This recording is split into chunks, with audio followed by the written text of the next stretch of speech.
ஹல்லேலூயா, ஹல்லேலூயா. ஹalleluya. காத்திருப்பு கூட்டத்துக்காக கர்த்தரை நாம் ஸ்தோத்திரிப்போம். ஹalleluya. ஸ்தோத்திரம் ஸ்தோத்திரம் ஸ்தோத்திரம் ஸ்தோத்திரம்.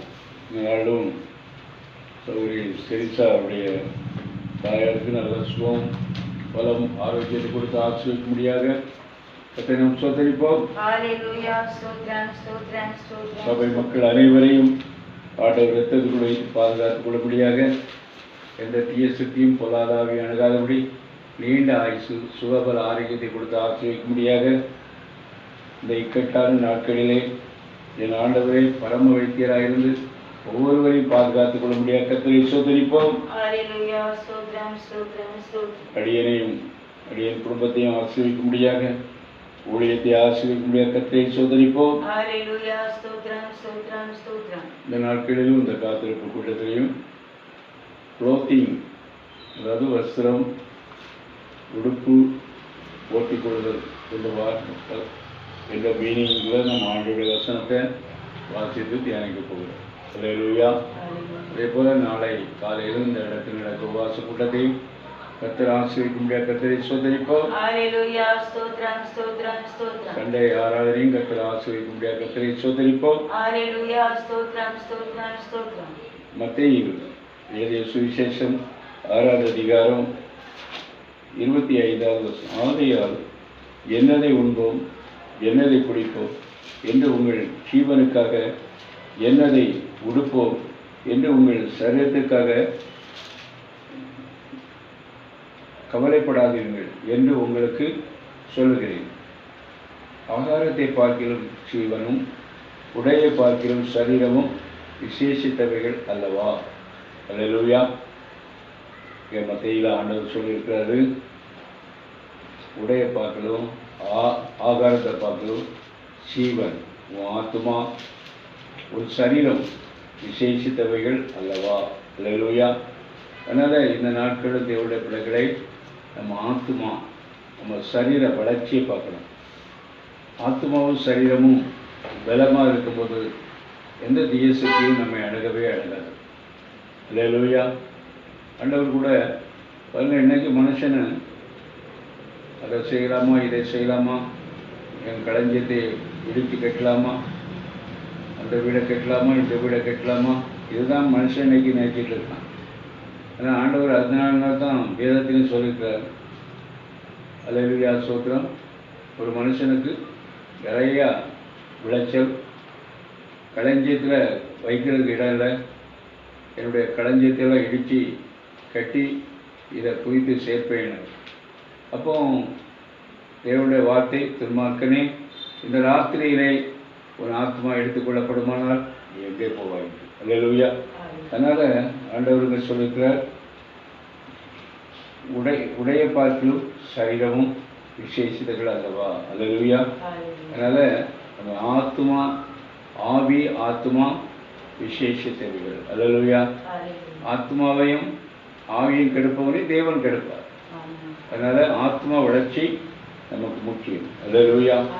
இதே போல் 7வது அதிகாரம் மேத்யூ சாப்டர் 7 verses 15, கள்ள தீர்க்கதரிசிகளுக்கு எச்சரிக்கையாயிருங்கள்.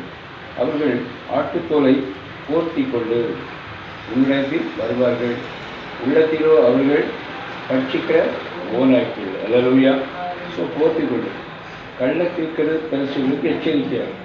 இன்னைக்கு உலகத்தில் பாருங்கள், ஏக கள்ள தீர்க்கதரிசி இருக்காங்க, ஓநாய்க்கள். அவங்க எப்படிப்பட்டவங்க? வஞ்சிக்கிற ஓநாய்க்கள்.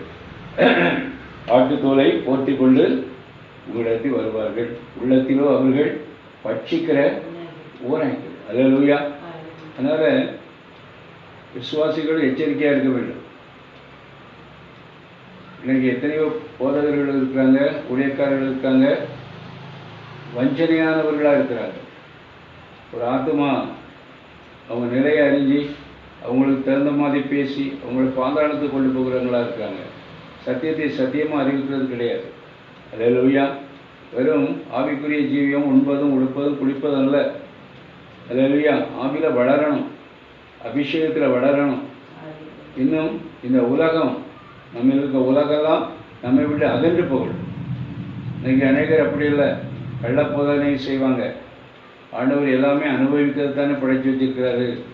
ஆனாலும் ஆண்டவர் பாருங்க, ஆதிகாமத்திலே அவர் எச்சரித்து இருக்கிறார், எல்லா மரத்தின் கனிகளையும் புசிக்கலாம், ஆனால் இந்த மரத்தின் கனிகளை நீங்கள் புசிக்கக்கூடாது, புசிக்க நாளை சாவவே சாவீர்கள் என்று. அல்லேலூயா. அதே போல் நமக்கு ஆண்டவர் கட்டளைகளெல்லாம் கொடுத்துருக்கிறார், கற்பனைகளெல்லாம் கொடுத்துருக்கிறார். எதை செய்யணுமோ அதை தான் செய்யணும். அல்லேலூயா. அதே போல் 1 தீமோத்தேயு 2வது அதிகாரம், 1 தீமோத்தேயு 2வது அதிகாரம் 9வது வசனம்.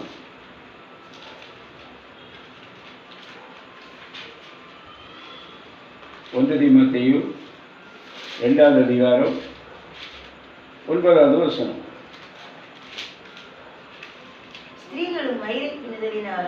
ஸ்திரீகள் மயிரை பின்னுதலினாலாவது பொன்னினாலாவது முத்துக்களினாலாவது விலையேறப்பட்ட வஸ்திரங்களினாலாவது தங்களை அலங்கரியாமல். அல்லேலூயா. பாருங்க, ஒரு கிறிஸ்தவனாக இருக்கலாம், ஒரு விசுவாசியாக இருக்கலாம், இல்லை ஒரு விசுவாச சகோதரனாக இருக்கலாம். தகுதியான வஸ்திரம், இந்த உலகத்தில் நமக்கு தகுதியான வஸ்திரம் தான் நமக்கு அவசியம். அல்லேலூயா. அதை தான் இங்கே சொல்லப்பட்டிருக்கு, விலையேறப்பட்ட வஸ்திரத்திலாவது தங்களை அலங்கரியாமல். அல்லேலூயா. அப்படின்னா எப்படி நம்ம அலங்கரிக்கணும்? தகுதியான வஸ்திரத்தினாலே. அல்லேலூயா. தகுதியான வஸ்திரம், அதாவது அபிஷேகம் பெற்று ஆண்டவர்களுக்குள்ள வளர வளர உலக பிரகாரமான வஸ்திரங்களெல்லாம் நம்ம விட்டு அகன்று போகணும். தகுதியான வஸ்திரம். அதே போல் ஊழியக்காரனாக இருக்கலாம், விசுவாசியாக இருக்கலாம், தகுதியான வஸ்திரம் தான் இருக்கணும். அல்லேலூயா. சிறுகளுக்கு ஏற்றபடியே நற்கிரியினாலும் தங்களை அலங்கரிக்க வேண்டும். அல்லேலூயா. வேதம் சொல்லுகிறது 10வது வசனத்தில், நற்கிரியினால் தங்களை அலங்கரிக்க வேண்டும். அல்லேலூயா. அதனால் தகுதியான வஸ்திரத்தினாலும் ஞானத்தினாலும் தெளிந்த புத்தினாலும் தேவ பக்தி உள்ளவர்கள் என்று சொல்லிக் கொடுக்கிற சிறுகளுக்கு ஏற்றபடியே நற்கிரியினால் தங்களை அலங்கரிக்க வேண்டும். அதனால் இங்கே திட்டமாக சொல்லப்படுகிறது, நல்ல ஒரு விசுவாசி, நல்ல தேவனுடைய பக்தி உள்ள ஒரு சகோதரி எப்படி இருக்கணும்? நற்கிரியை. அல்லேலூயா. உலகத்தில் உள்ள சிறுகளை போல் தங்களை அலங்கரிப்பார்கள். அல்லேலூயா. அது தேவ பிள்ளைகளுக்கு அலங்காரம் அல்ல. அல்லேலூயா. நற்கிரியை. அல்லேலூயா. இந்த நாளிலும் இந்த பிரச்சனை தேசத்தில் இருக்கிறது, கொரோனா தேசத்தில் இருக்கிறது. நற்கிரியை. சில பிள்ளைகள் எவ்வளோ கஷ்டப்படுவாங்க, எத்தனையோ ஊழியக்காரர்களும் கஷ்டப்படுவாங்க. அல்லேலூயா. நம்ம பணம் இருக்கும்போது நம்ம நற்கிரியை செய்யணும், உதவி செய்யணும். ஓத்திரத்தில் இருக்கிறவங்களுக்கு நம்ம என்ன செய்யணும்? உதவி செய்யணும். அல்லேலூயா. அதே போல் உபாகமம் 8வது அதிகாரம்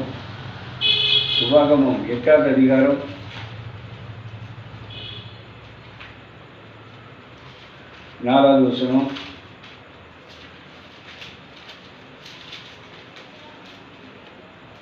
எட்டுல 4 பார்க்கும்போது, இந்த 40 வருஷமும் உண்மையில் இருந்த வஸ்திரம் பழையதாய் போகவும் இல்லை, கால் வீங்கவும் இல்லை. அல்லேலூயா. இஸ்ரவேல் ஜனங்களை ஆண்டவர் எகிப்திலிருந்து கானானுக்கு கூட்டிக் கொண்டு வருகிறார். அல்லேலூயா. பாருங்க, வரும் வழியில் 40 வருஷ காலம் அவங்க அணிந்திருந்த அல்லேலூயா வஸ்திரம் பழையதாகவும் இல்லை, கிழிஞ்சு போகவும் இல்லை. அவங்க காலில் இருந்த இந்த மிதியடி தேய்ந்து போகவும் இல்லை, அறுந்து போகவும் இல்லை. அல்லேலூயா. தேவன் அப்படியாக அவர்களை போஷித்து அவங்களை அழைத்து வந்தார். அல்லேலூயா. ஆனால் இவ்வளவு நன்மையான காரியத்தை ஆண்டவர் அவங்களுக்கு செய்து கூட அவங்க மோசேக்கு ஆரோனுக்கு விரோதமாக முறுமுறுத்ததுனால்தான் தேவன் அவர்களுக்கு அநேக சிக்ஷைகளை கட்டியிருக்கிறார். அல்லேலூயா. அதனால் எப்போதுமே போதும் என்ற மனப்பான்மை நம்ம ஒவ்வொருவருக்கும் அவசியம். அல்லேலூயா. அன்னைக்கு கூட மன்னா அதிகமாக சேகரித்தாங்க, மீதி வைத்தாங்க வீட்டில், அது புழுத்து நாரி போச்சு. அல்லேலூயா. அதனால் அன்றன்றுள்ள அப்பத்தை நம்ம ஆண்டவரிடத்தில் நம்ம கேட்கணும். அன்றன்றுள்ள அப்பத்தை நம்ம ஆண்டவர்கிட்ட கேட்டு நம்ம அதன்படி வாழும்போது நிச்சயமாக ஏத்தியனுக்கு வந்த எந்த கொள்ளை நோய்களும் நம்ம அணுகவே அணுகாது. அல்லேலூயா. எந்த குறைவும் நம்ம படுவதே கிடையாது. இதே போல யோபு புஸ்தகம் 10வது அதிகாரம், யோபு புஸ்தகம் 24வது அதிகாரம்,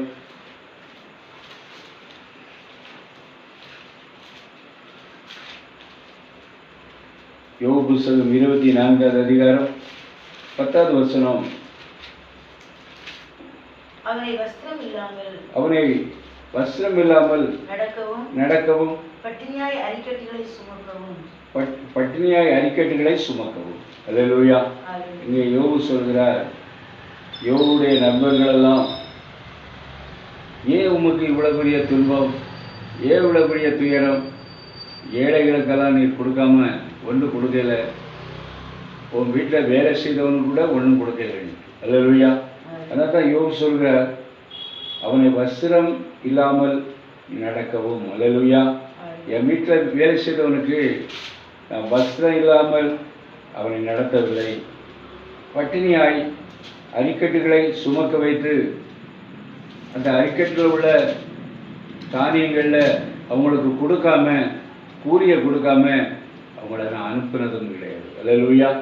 பாருங்க, இப்படிப்பட்ட ஒரு உத்தமருக்கு தான் பெரிய சோதனையே வந்தது. அல்லேலூயா. பாருங்க, இது சாதாரணமான சோதனை இல்லை, ஒரு பயங்கரமான சோதனை. ஆனாலும் இந்த உத்தமர் கர்த்தருக்குள்ள இருந்ததுனாலே இந்த சோதனையெல்லாம் சகித்தார். ஆண்டவர் சத்துருக்கு சேலஞ்சு விட்டார், என் பக்தனை பார்த்தாயா, அவன் உண்மை உள்ளவனாக இருக்கிறான், உத்தமனாக இருக்கிறான், அவன் எப்படிப்பட்ட கஷ்டங்கள் துன்பம் வந்தாலும் என்னை மறுதளிக்காதவன். ஆனால் சத்ரு ஆண்டவருக்கு சேலஞ்ச் பண்ணி யோபுடைய எல்லா உடைமைகள், ஆசிபாசிகள், பிள்ளைகளெல்லாம் எடுத்தான். கடைசியில் சரீரத்திலையும் அவருக்கு வியாதிகளை கொடுத்தான். அப்படிப்பட்ட ஒரு சூழ்நிலை கூட அவர் ஆண்டவரை விட்டு விலகவில்லை. அல்லேலூயா. அதனால தேவனுடைய பிள்ளைகளை, ஆண்டவருடைய வாக்குத்தத்தம், நான் உன்னை விட்டு விலகுவதில்லை, உன்னை கைவிடுவதே இல்லை. ஆண்டவரை நம்ம அன்பு செய்யும்போது எப்படிப்பட்ட மோசமான ஒரு சூழ்நிலை இருந்தாலும் ஆண்டவர் ஒரு நாள் கைவிடவே மாட்டார். ஆண்டவருக்கு தெரியும் யாரை எந்த வகையிலே சோதித்தால் என் பிள்ளையாக நிலை நிற்பார்கள். எப்போதுமே ஆண்டவர் சோதித்து மனிதனுக்கு ஒரு நல்ல வரங்களை வல்லமே தான் கொடுப்பார ஒழிய, ரெட்டிப்பான ஆசீர்வாதத்தை தான் கொடுப்பார ஒழிய அவனை துன்பப்படுத்தி சாகடிக்கிற தேவன் கிடையாது. அல்லேலூயா. அதனால இது கிருபையின் காலமாக இருப்பதனாலே தேவன் நாம் பட வேண்டிய பாடுகளை எல்லாம் அவர் ஏற்கனவே பட்டுவிட்டார். நாம் இன்னைக்கு ஆண்டவருடைய சத்தியத்தில் வாழணும். ஆண்டவருடைய விருப்பம் பரிசுத்தத்தோடு ஜீவிக்கணும். அதுதான் ஆண்டவருடைய விருப்பமாக இருக்குது. அல்லேலூயா. ஏன்னா நம்முடைய ஆண்டவர் சொல்லியிருக்கார், நான் பரிசுத்தராக இருப்பது போல் நீங்களும் பரிசுத்தராக இருங்கள். அல்லேலூயா. அதனால் பரிசுத்தத்தை பாதுகாத்து கொள்வோம். நிச்சயமாக தேவன் எந்த தீய சக்தியும் நம்மை அணுகாதபடி பாதுகாப்பார். அதே போல் எரேமியா 10வது அதிகாரம், எரேமியா 10வது அதிகாரம்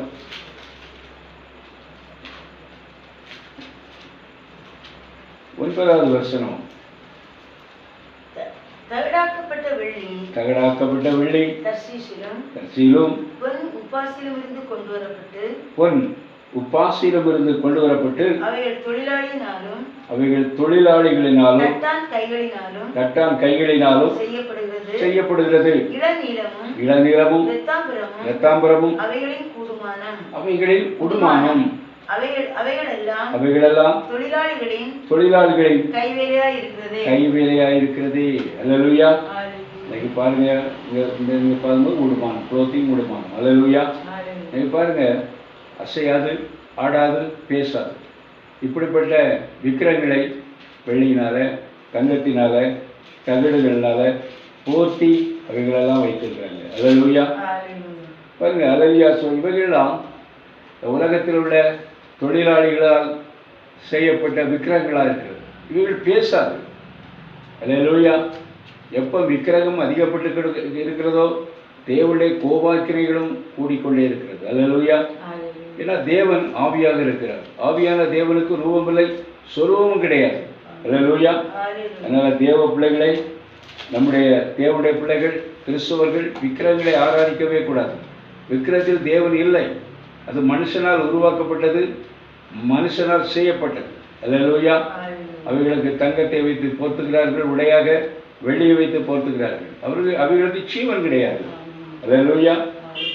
பாருங்க, கர்த்தரே மெய்யான தெய்வம், அவர் ஜீவனுள்ள தேவன். யார் மெய்யான தேவன்? நம்முடைய கர்த்தர். அல்லேலூயா. ஸோ கர்த்தரே மெய்யான தேவன், அவர் ஜீவனுள்ள தேவன், நித்திய ராஜா, நித்தியமாக தேசத்துக்கு ராஜாவாக இருக்கிறது நம்முடைய ஆண்டவர். அல்லேலூயா.